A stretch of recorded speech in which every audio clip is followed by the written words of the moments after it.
Welcome, class. So in today's section, we're going to talk about significant figures in measurements and also touch on scientific notation.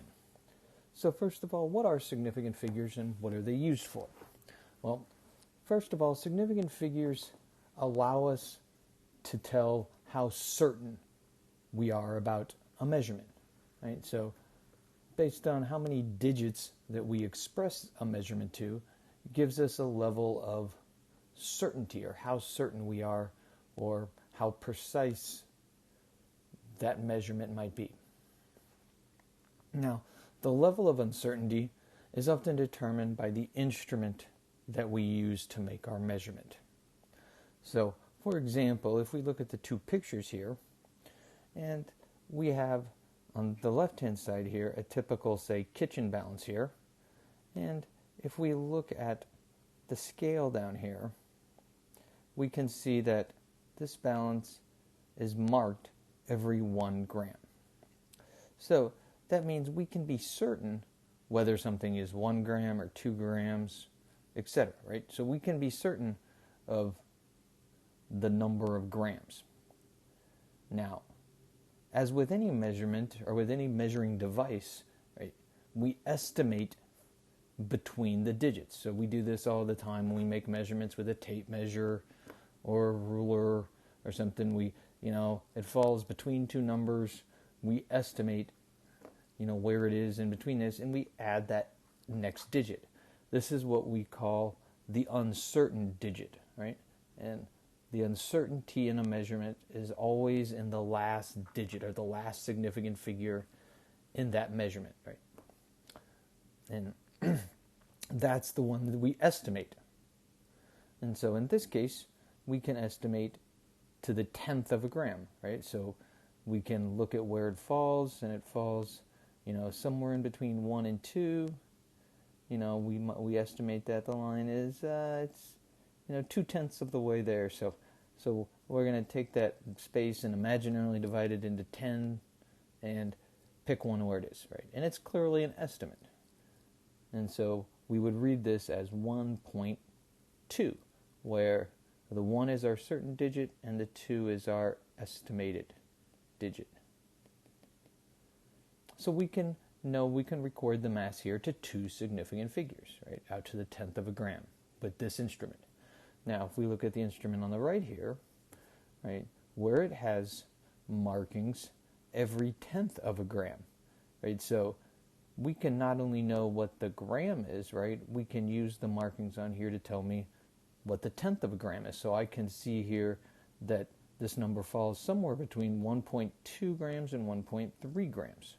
Right? So I know for sure that it's 1.2 something grams, right? So again, I take that space between the 0.2 and the 0.3 and I imaginarily divide it and estimate where it falls, and I'm going to estimate that it falls at the 6th, that it's 6/10 of the way between those.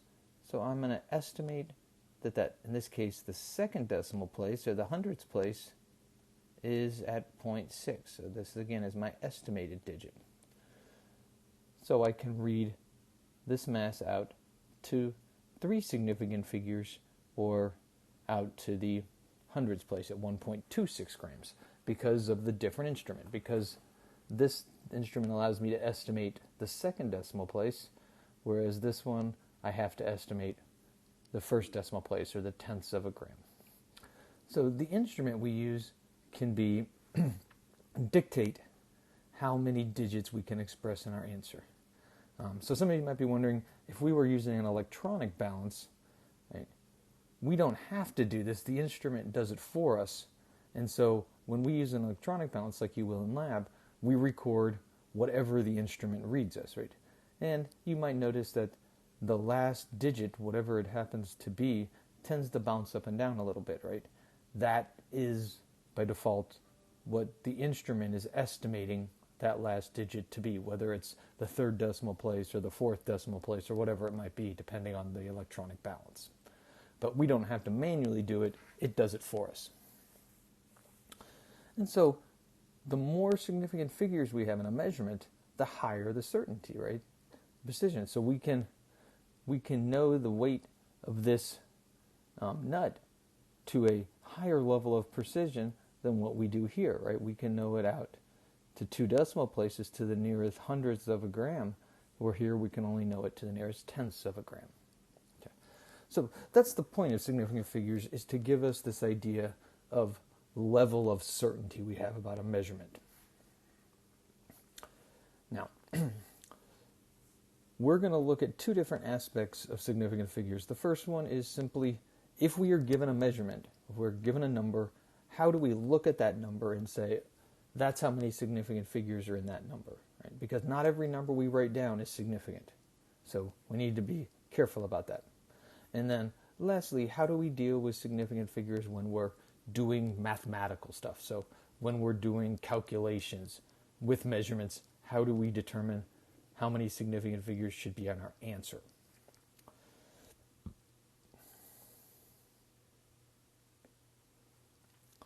So, first thing about significant figures is when we're looking at a measurement, all non-zero digits that we're given are significant. So, if we look back at that last slide, right, all of those numbers would have been significant. So in the 1.2, both of those would have been significant. In the 1.26, all 3 of those would have been significant. But what if instead of being 1.26, that it would have fallen right on the line and been 1.30? Right. So how do we know that 0 is significant? Right? Well, we have rules in place to say, oh, do I need to put that 0 there? Am I putting there because it is significant? Or do I have to put it there because sometimes zeros are just placeholders? So it's really when we have zeros in a number that deciding significant figures is a little bit more challenging. So let's just go through the easy set of rules here. So the first one is all non-zero digits are significant. The second one is zeros that are between 2 significant digits or 2 non-zero numbers are also significant, right? So we can't have, in other words, I can't write something like 101.5 and have the 1 be significant, this one be significant, and that 0 be not significant, right? So what we call middle zeros or zeros between non-zero numbers are always significant. Zeros at the beginning of a number are never significant, right? These are simply placeholders. And the only reason we put them there is because we have to be able to express quantity, right? We have to be able to show the 9 being in the 100 spot or the 4 being in the 1,000 spot. And so we need zeros there to occupy those places before that. So what we call leading zeros or zeros at the beginning of a number are never significant.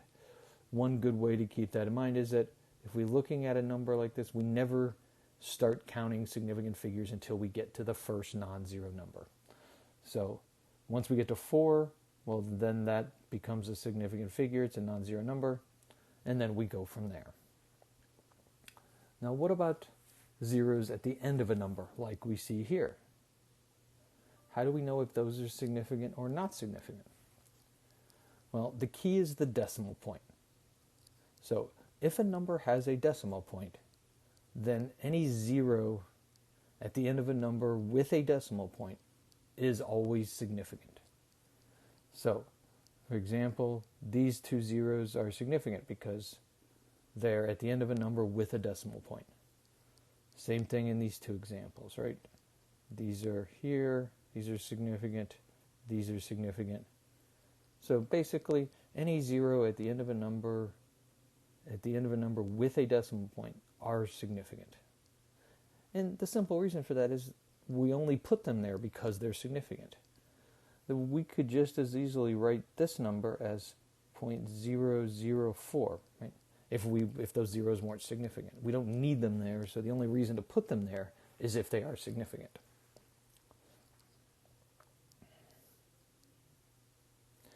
So, and this one kind of goes in the same spot, right? There's zeros at the end of a number, but before a decimal place. So they go back to the same idea of if there's a decimal point in the number, then those zeros at the end are significant. Now, this is kind of an unusual case. We don't often see this. Some books are more common. We don't do this a lot in this textbook, but sometimes we will put a decimal point at the end of a number like 150 to show that that zero really is significant. It just happens to be a zero. Now, we could also accomplish this by writing this number in scientific notation, right? And that's really a more acceptable way to do it, and write it as 1.50 times 10 to the second, and that way we don't have to worry about that. If we include it in the scientific notation, then it is significant. So we could show it's significant by putting it there. But you will see that notation sometimes, and if you do, just know that it is significant because it's in a number with a decimal point. Now, zeros at the end of a number without a decimal point are ambiguous and should be avoided, right? So we should avoid numbers like measurements like 500 or 1,000, right? Because with no decimal point, then we have no idea whether those zeros are significant or not. And so they're ambiguous, so we should either put a decimal point to indicate the significance, or again, write them in scientific notation to show that if some or all of these zeros are significant. Now, the last sort of little rule here are what we call exact numbers. So there's three types of exact numbers, and these are numbers that have essentially unlimited or infinite significant figures. So the first thing is counts. So if I count and I have, 12 apples, right? That has infinite significant figures, right? It's 12. It could be 12.000000000, right? It's a count. There is no uncertainty there, right? We don't maybe have 12, maybe have 12.1, right? It's a count, right? So counts have unlimited. They're an exact number. Certain conversion factors, so like within the metric system. So if I say that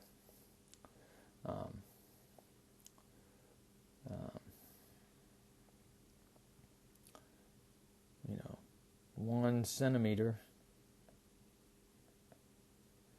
equals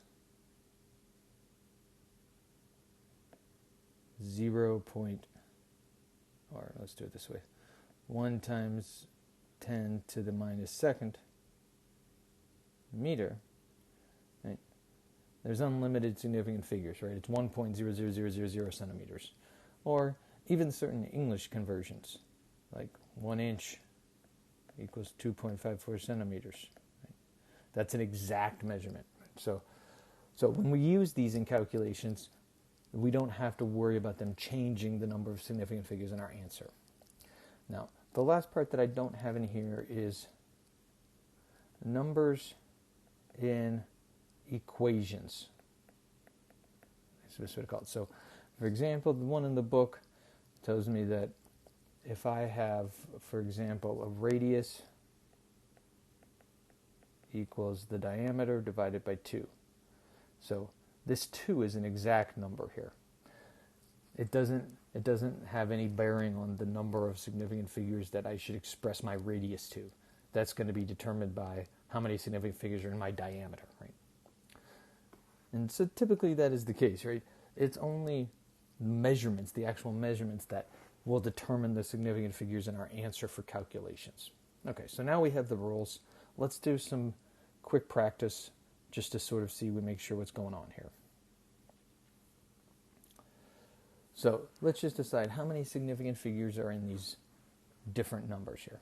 So if you want to stop it at this point and try them, and then come back and we'll review them, please do that. So 12,009 here, right? So this is going to have 5 significant figures, right? All of these are significant, right? Because we have non-digits and we have zeros in the middle. Those are also going to be significant. Here we're going to have 6, right? Because the 0 is at the end of a number with a decimal point. Now here we're only going to have 3, right? Because none of these zeros are significant, right? we don't start until the 3. The one at the end is significant because we have a decimal point here. Now, this number, we see a 0. Oh, but we have a decimal point here, so that 0 is significant. So we would have 5 here. Now, what about this one? Well, this is one of them ambiguous. Right? So if we were forced to give an answer, right, we could say it's ambiguous, but if we're forced to give an answer, we would say 2 because we have 2 non-zero numbers, and we really have no idea if one or all of these zeros are significant with no decimal place. Now, of course, one way that we can get around that is we can write this in some sort of scientific notation showing the significant zero. So let's say that one of these zeros was significant. We could write it in scientific notation, 3.50 times 10 to the 5th, and that would automatically tell me that there's 3. So if we see something written in scientific notation, we assume that everything written here is significant. And then the conversion factor here, 100 centimeters in 1 meter. This is going to be infinite in terms of the number of significant figures, right? So one skill that we want to be able to master, right, is it's an exact number, right? And that's why it's infinite. It's just labeling number of significant figures in a number.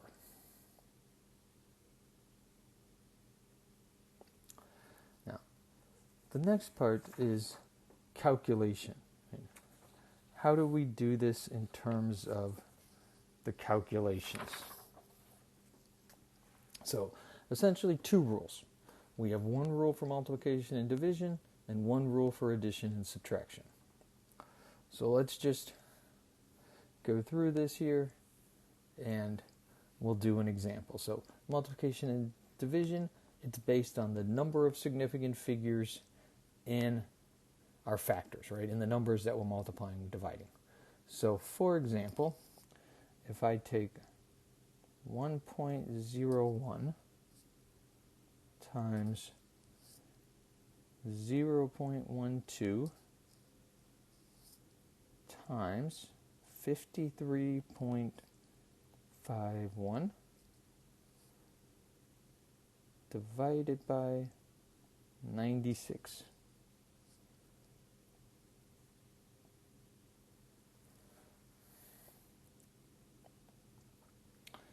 So the way that we're going to do this, right, is we're going to look at the number of significant figures in each of the numbers that we're using, the factors, and we're going to let that control. So 1.01 is 3. 0.12 is 2. 53.51, that's 4. And 96, that's 2. And the answer has the same number of significant figures as the factor with the fewest. So in this case, that's going to be 2. So we can give our answer to 2 significant figures. So I plug this into the calculator, and it's going to spit out something like 0.067556. But I'm going to round this to 2 significant figures. So that means I'm going to stop here at the 7. So I have a 5 is the next number, so that's going to tell me to round up. So I have 0.068 would be my answer with the right number of significant figures. Okay, so what about addition and subtraction? Well, this one's a little different because we don't use number of significant figures, we use number of decimal places in the numbers that we're adding and subtracting. So again, let's do an example. So 0.987 plus 125.1 minus 1.22. So we can look at this and we can see that, okay, this one has 3 decimal places. This one has 1 decimal place. This one has 2. So my answer should be given to 2 decimal places. Right? Okay. Now, sometimes this can be a little tricky. So one way to sometimes make this is to do stack, right? Is to write this as a stack if we're doing it out. So let me write something like 0.987 plus, myself some room, plus 1, plus 125.1 and 1.22. And now what we can do is we can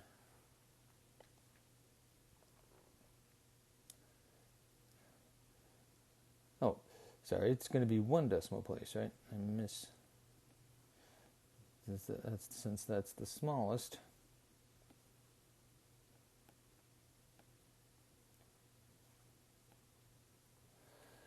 So I'm going to draw the line, right, where all of them stop having decimal points. So we're going to cut it right here. And that tells me I'm going to go out to there. So let's go ahead and do this. So I get 124.867. So if I stop it at 1, I use the next digit to number, then I should come up with 124.9 as my correctly rounded answer with 1 decimal place. Okay, we'll do one final example here, looking at what if we have both addition and subtraction and multiplication or division of the same one. So the first key here is we're going to follow order of operations. So if I look at this, it's telling me in parentheses I'm going to do the subtraction first. So to do this subtraction, I'm going to have 782.3 minus 451.88. So I'm going to cut that off there. And so if I do that, I end up with 330.42.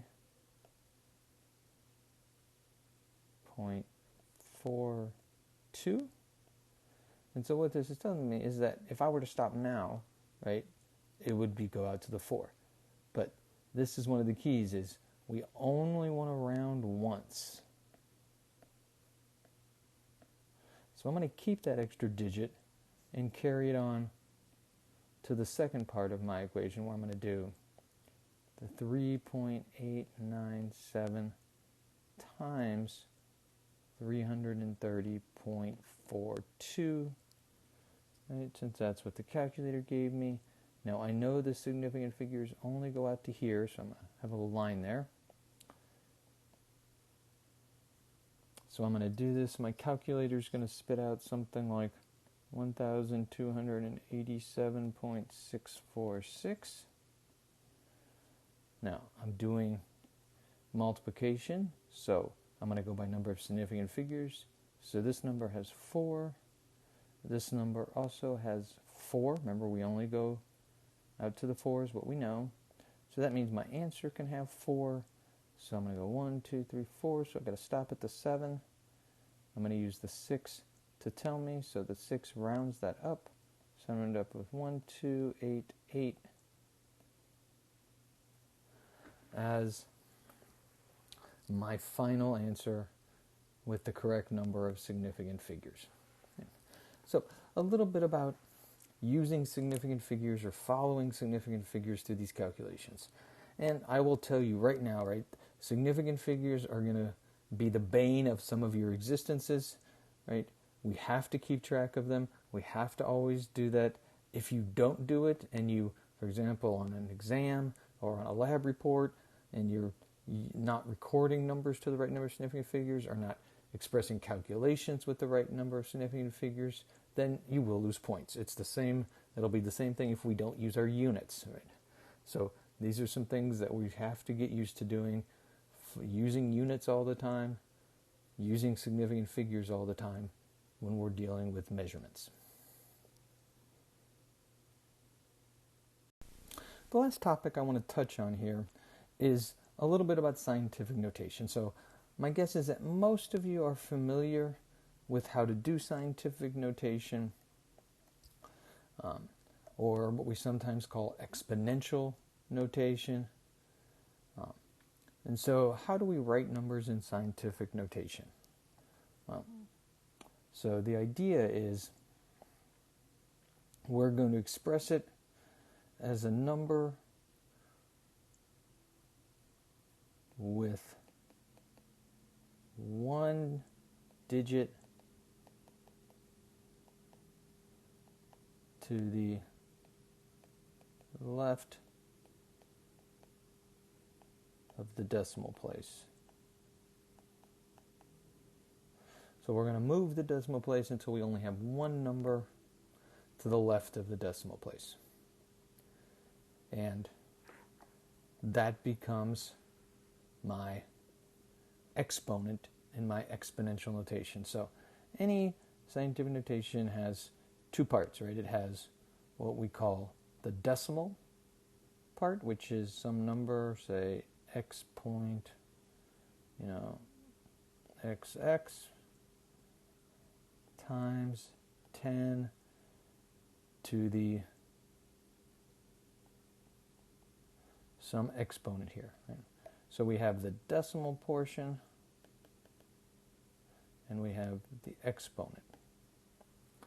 And so the decimal portion gives you the numeric value, right, with significant figures, and the exponential gives you the magnitude of the number. In other words, how many places that you had to move the decimal place to get to this number. And so, and the rule is essentially if decimal place moved to the left, then the exponent is positive. So in other words, we start with a larger number.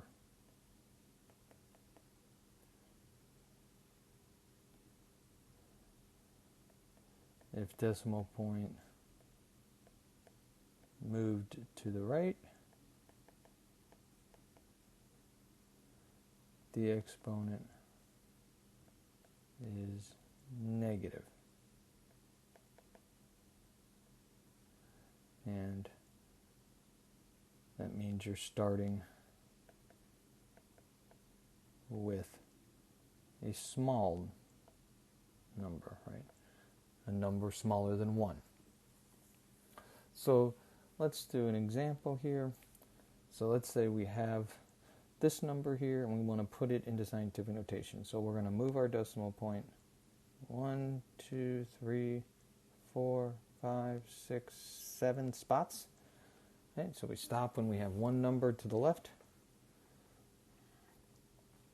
And so I'm going to rewrite this as 1.25024000.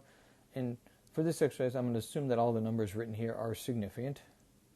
So I'm going to write, so all of them times 10. Now, I moved it 1, 2, 3, 4, 5, 6, 7 spots. And I was starting with a bigger number. I moved my decimal place to the left. So I'm going to end up with a positive exponent. So 1.25024000 times 10 to the 7th would be that number in scientific notation. Now 1,000, again, if this were measurement, we would want to include it. So I'm going to assume all those zeros are significant for just writing this out. And I had to move it 1, 2, 3 spots to the left. And since I moved it to the left, I have a positive exponent, and I moved it 3, so it's a positive 3. So 1 times 10 to the third, or 1.000 times 10 to the third. And again, our starting number was a bigger number than what I end up with here in the decimal. So how about this example? So here we're starting with a small number, right? So I have to move the decimal place to the right. I have to move it to the right 1, 2, 3, 4, 5 spots. So I end up with 3.80, right? That's significant. Times 10 to the negative fifth, right? So the negative here is telling me that my initial decimal number was just a number smaller than 1. So we want to be able to move in and out of scientific notation, right? If you have issues on this, practice, let me know.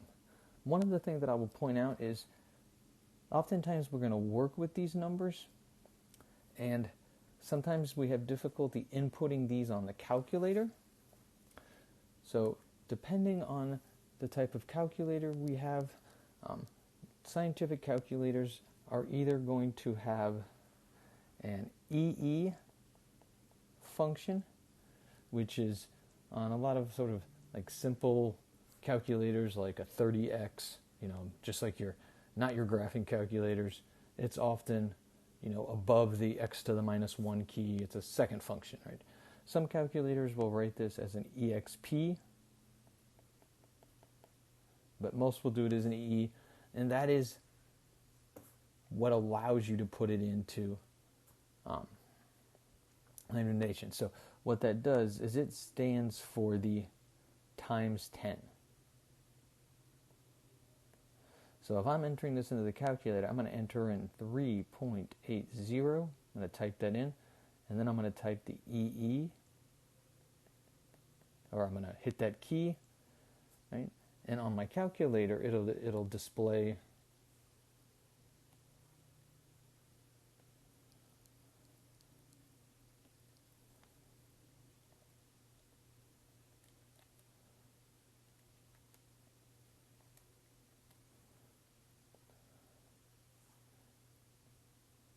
as an E when I hit that EE button, and that stands for the times 10, and then I simply punch in whatever the exponent is, so I would type in, negative 5. And that would be the correct way to enter into the calculator 3.8 times 10 to the negative 5. Now what we want to do is we want to avoid using actually typing in times 10, right?